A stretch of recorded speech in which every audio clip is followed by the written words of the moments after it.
Hi, greetings, it's me, Dr. Paul Gerhardt, and today I want to talk about organizing for success or some philosophies in organizational structures. You know, there are so many different types of organizations out there of all shapes and sizes, and being able to understand why organizations do what they do and the best type of organizing for the leadership systems and supports that need to be in place is really absolutely important. So this video is going to talk about some basic definitions and some characteristics of organizational structure for you to consider.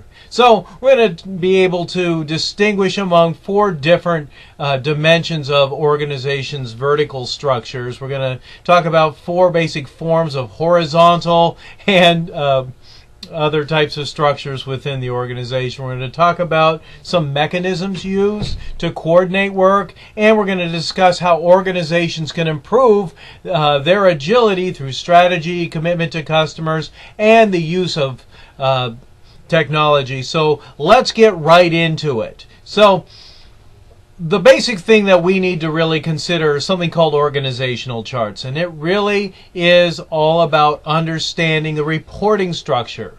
And some basic fundamentals are usually there's a CEO or a president at the top or both, and the president is very often the CEO or the chief operating officer.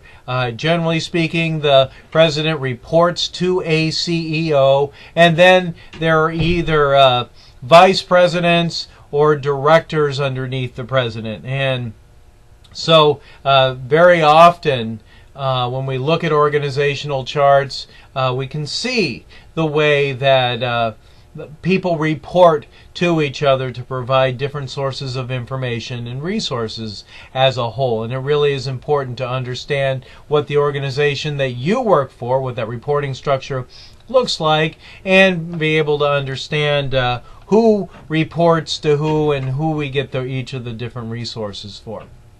So let's get right into it and talk about some basic organizational theory and some definitions. There was a German sociologist named Max Weber who addressed and wrote about the concept of bureaucracy. And this came about in the beginning of the 20th century. Many years later, British management scholars Burns and Stalker described organizational structure as a mechanistic organization, and later they started talking about formal structure that was intended to promote internal efficiency.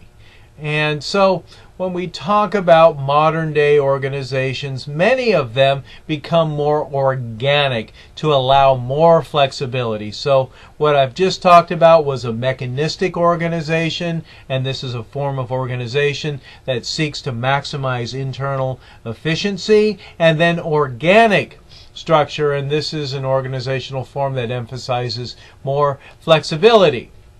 So differentiation and integration are a couple of terms that we really must understand. So besides differing in the reliance on informal networks and formal organization charts, company structure can vary in terms of their differentiation and integration. So differentiation means the organization is composed of many different units that work on different kinds of tasks, using different skills and work methods. Integration really refers to differentiated units that are put back together so that the work is coordinated into an overall product. As organizations differentiate their structures, managers must simultaneously consider issues of integration.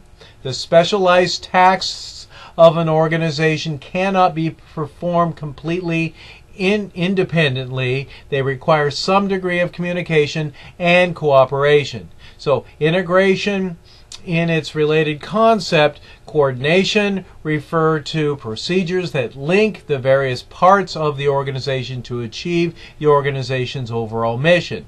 Integration is accomplished through structural mechanisms that enhance collaboration and coordination. Any job activity that links work units, performs an integrative function. The more highly differentiated the firm, the greater need for integration among its units. So let's talk a little bit about differentiation that creates specialized jobs. And we use the terms division of labor and specialization. Within any organization structure, differentiation is created through division of labor and job specialization. Division of labor means the work of the organization that is being subdivided into smaller tasks to perform by individuals and units through organization. Specialization is all about different people or groups performing special parts of larger tasks.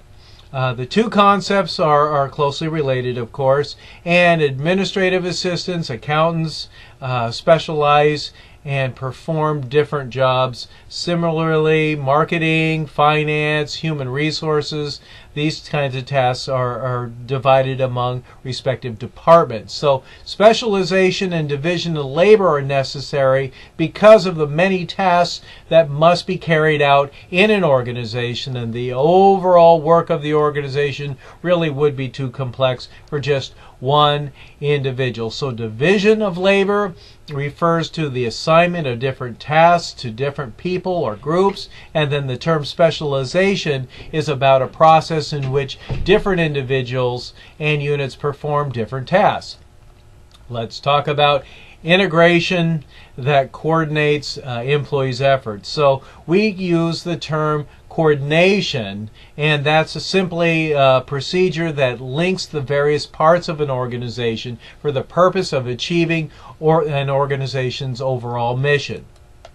So span of control is something that we're hearing more and more about. As organizations get a little more complex, managers have to have a varying number of people that report to them, and that really is called span of control. A narrow span of control is usually a tall organization with many reporting levels, and wide spans are about a flat organization with fewer reporting levels. So being able to recognize what's best for the organization as it relates to how competent a manager is and their understanding of what their people do really makes a difference. So let's talk about authority and delegation. Authority is the legitimate right to make decisions and to tell other people what to do. Responsibility is about a task that an employee is supposed to be carrying out. Accountability is another term. This is the assignment of new or additional responsibilities for a subordinate. And then the expectation that employees will perform a job to take corrective action when necessary and then report their performance. There are some advantages of delegation. So delegating work offers important advantages, particularly when it's done effectively. Effective delegation leverages the manager's energy and talent and those of his or her subordinates. It lets managers accomplish much more than they could do on their own, and conversely, a lack or ineffective delegation sharply reduces what the manager can achieve. Delegation also concerns one of the manager's most valuable assets, his time or her time. It frees the manager to devote energy to important higher level activities such as planning, setting objectives, and monitoring performance. Another significant advantage of delegation is that it develops effective subordinates. Delegation essentially gives the subordinate a more important job, and then the subordinate gains an effective opportunity to develop new skills, demonstrate a potential for additional responsibilities, and perhaps promotion. In effect, a vital form of on-the-job training that may pay off in the future. In addition, at least some employees, their delegation promotes a sense of being being important, contributing member of the organization, which everybody should feel like. And so these employees who feel like they're making a difference tend to feel stronger commitment, perform their tasks better, and engage in innovation more often. So let's talk about decentralization as it spreads in decision-making powers. So a centralized organization is an organization in which high executives make the most decisions and then they pass them down to the lower levels for implementation. And a decentralized organization is an organization in which lower level managers make the important decisions. Now, let's talk a little bit about the term line versus staff.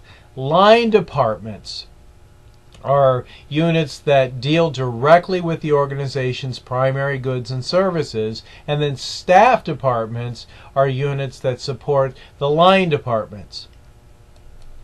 All right, so as we go on to talk about different types of organization, let's talk about the functional organization. Functional organization really is about departmentalization around specialized activities such as production, marketing, and human resources, for instance. So in this case, the CEO of an organization would have purchasing, manufacturing, marketing, finance, information technology, and human resources. All these departments report directly to that CEO. And it's essentially grouping according to business functions and skills that they require. So there are some advantages to functional organization, and it includes economy of scale can be realized, monitoring of the environment is more effective, performance standards are better maintained, greater opportunity for specialized training and in-depth skill development. Technical specialists are relatively free of administrative work, and then decision making and lines of communication are simple and more easily understood. All right, so let's talk about divisional organizations and to develop a customer focus. So as organizations grow and become increasingly diversified, their functional departments may have difficulty managing a wide variety of products, customers, geographic regions. And in this case, organizations may consider restructuring by creating a divisional organization which groups all functions into single division and duplicates some functions across all the divisions.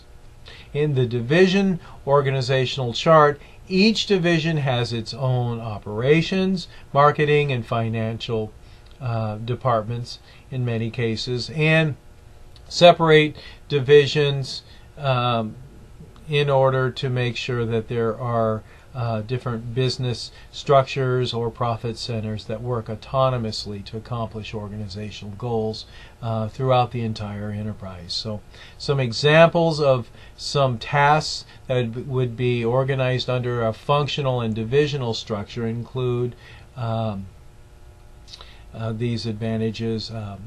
Information needs are managed more easily. People have a full-time commitment to a particular product line. Task responsibilities are clear, and then managers receive broader training. So very often, and I'll use Division A, B, C, and D, for instance. Each division reports to a CEO.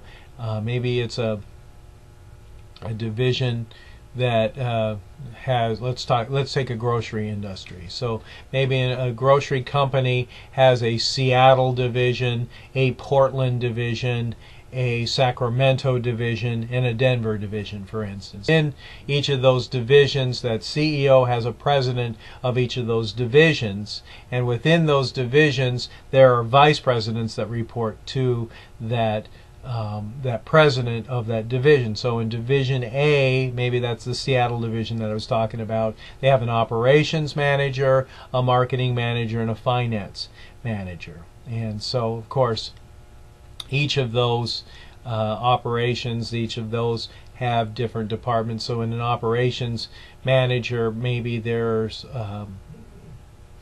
a district manager that reports to them that oversees a handful of stores. So that's kind of how that is. So it really is about making sure that quick decisions are being made most effectively. In a matrix organization, it could really be the best of both worlds. So a matrix organization is a hybrid form of an organization in which functional and divisional forms overlap. Managers and staff report to two bosses in most cases. There's a functional and division manager, and they create a dual line of command. The advantages of this really are about solving problems to make better informed decisions, allow more creativity. Decision making truly is decentralized. There's extensive communication in networks that helps the process large amounts of information quicker, and higher management levels are not overlapped in operational decisions, and resources are utilized more efficiently. But some of the disadvantages include confusion that can arise because people don't have a single supervisor. Managers often share subordinates and may be encouraged to jockey power, and then conflict can occur. It can lead really to slower decision making, ultimate matrix organization, and then too much democracy can lead to not enough action. So I'm not going to use the term about having too many people that are in charge, but it really is important to recognize that there are always advantages and disadvantages, and no matter what you do. In network organizations, this is about collection of interdependent and mostly single functioning firms that collaborate on a good or service. So maybe you have a sofa company, and in that there's firm A that designs the sofas, and then firm B manufactures the sofas, and then firm C does the advertising in marketing the sofas, and then warehouses deliver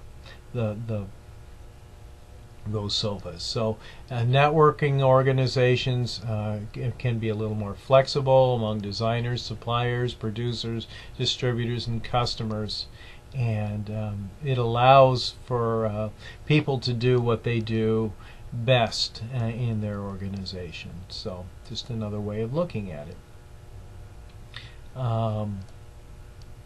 There is a modular network, and a modular network is also called a virtual corporation, and it's really about temporary people that are assembled and reassembled to meet the changing needs of a competitive environment. The members of a network are held together by contracts that stipulate what's expected, and rather than by hierarchy and authority. And poorly performing organizations can be removed and then replaced, and then the role of managers that really shifts within a network, within the command of control, and to be more like a broker. And so brokers/managers serve several important boundary roles that aid in network integration and coordination. So from a designer role perspective, the broker serves as a network architect who envisions a set of groups or firms whose collective expertise could be focused on a particular good or service. Process engineering, the broker serves as a network cooperator who takes the initiative to lay out the flow of resources and relationships to make certain that everyone shares the same goals, standards, payments, and these types of things. And then more of a nurturing role, and then that broker serves as a network developer who nurtures and enhances the network, like team building, for instance, to make certain that relationships are healthy and mutually beneficial. So in a modular network, it's temporary arrangements among partners that can be assembled and reassembled to adapt to the environment. That's the virtual network. And then a broker, as I've used it, is a person who assembles and coordinates participants within a network. So some common methods of coordination are standardized and then formalized. And standardized organizations constrain actions and integrates various units by regulating what people do. People often know how to act and how to interact because standard operating procedures spell out what they should be doing. For example, managers may establish standards for which types of computer equipment the organization will use, and this simplifies the purchasing and training processes, and everyone has a common platform. And it helps different parts of the organization to communicate. To improve coordination, organizations may also rely on formalization, and this is the presence of rules and regulations that govern how people in the organization will interact. So, very often this is done through policies regarding attendance, dress, decorum, and it may actually eliminate a good deal of uncertainty in each work group. So, coordination by plan and coordination by mutual adjustment are really important for us to consider. Managers can use a variety of approaches to foster coordination among interdependent units and individuals. In some situations, managers might see that employees need to work closely together to achieve joint ventures, so they build mutual trust, train employees in a common set of skills, and reward teamwork. In other organizations might rely more on individuals with unique talents and ideas, so that they set up flexible arrangements and reward individual achievements while encouraging employees to share knowledge and develop respect for one another's contributions. And in general, coordination methods include standardization plans and mutual adjustment. So a coordination plan is an interdependent unit that requires people to meet deadlines and objectives that contribute to the common goal. And then coordination by mutual adjustment are units that interact with one another to make accommodations to achieve flexible coordination. Agility is another strategy that organizations use, and being able to act faster to meet customers' needs and respond to outside pressures is absolutely important. And so managers want to correct past mistakes quickly and also prepare for an uncertain future. And they need to respond to threats and capitalize on opportunities when they come. And so it really is important for organizational leaders to consider the idea of agility, which is essentially adopting the philosophy on being able to adapt more quickly, and that's about empowering people to make the best decisions possible.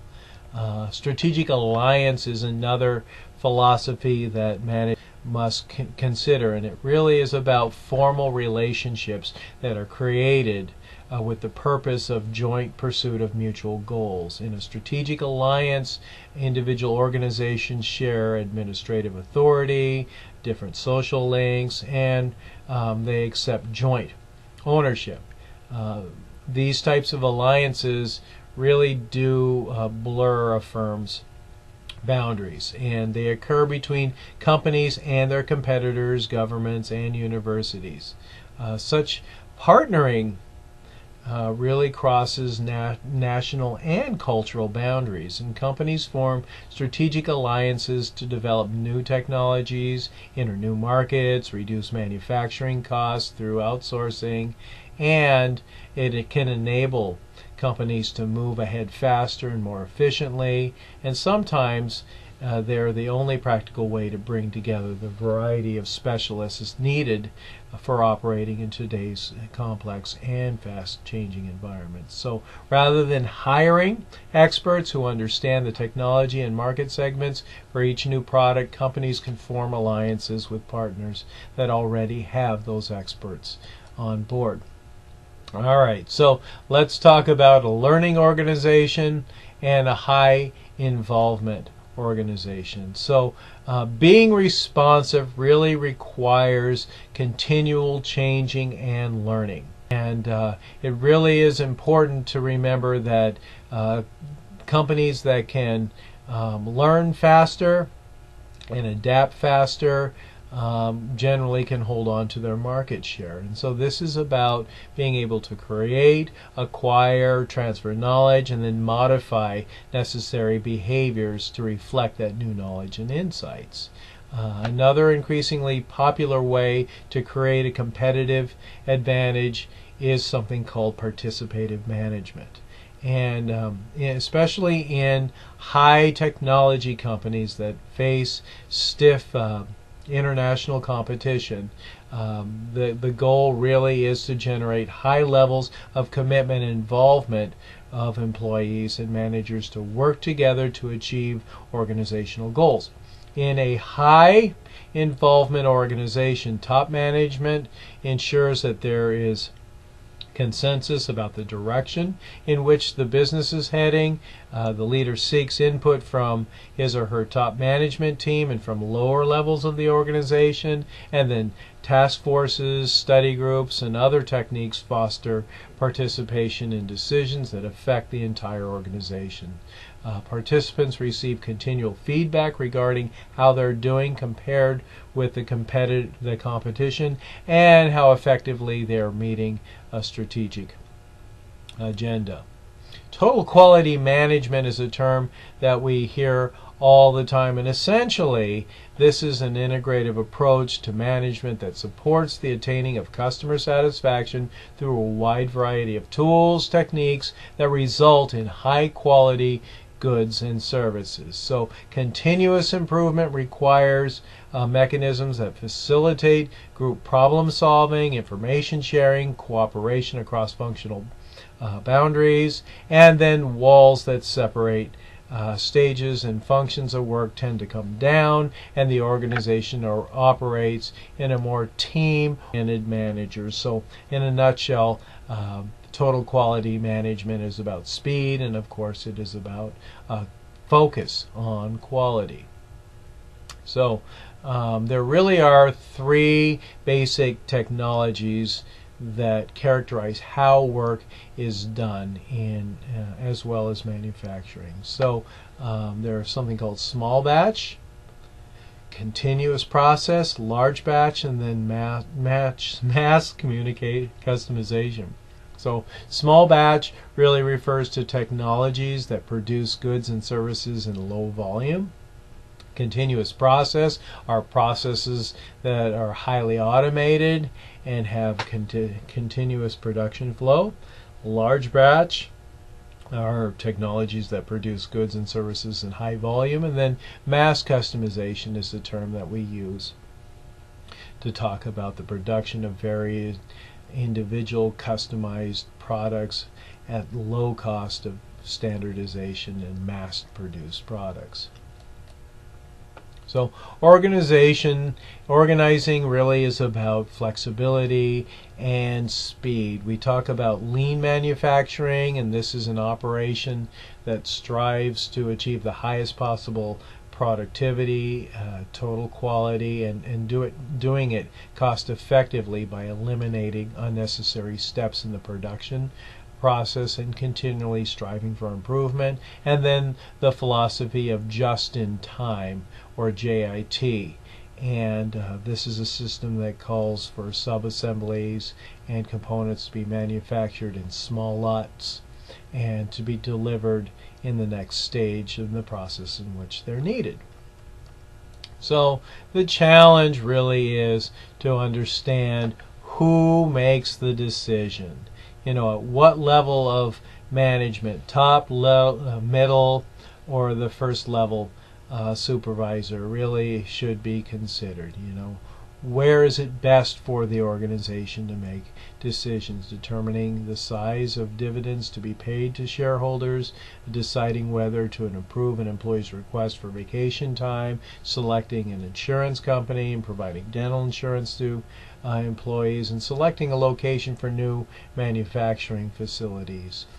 These all are things that organizational members are always considering. So, in a nutshell, we've talked about the fundamental characteristics of organizational structure. We talked about organic, mechanistic, differentiation, integration. We talked about 4 dimensions of a firm's structural, vertical structure, authority, span of control, delegation, and decentralization. We talked about 4 forms of horizontal structures, including a functional, divisional, matrix, and network. We talked about mechanisms to coordinate work, including standardization, planning, and mutual adjustment. And we also discussed how organizations can improve their agility. So, in a nutshell, I've given you a lot of information to consider about organizing for success. I hope that you have taken something away from this of value, and thank you so much for watching this video to an end. I hope that you have a great day, because only you get to choose how you feel about it. I'm Dr. Paul Gerhardt.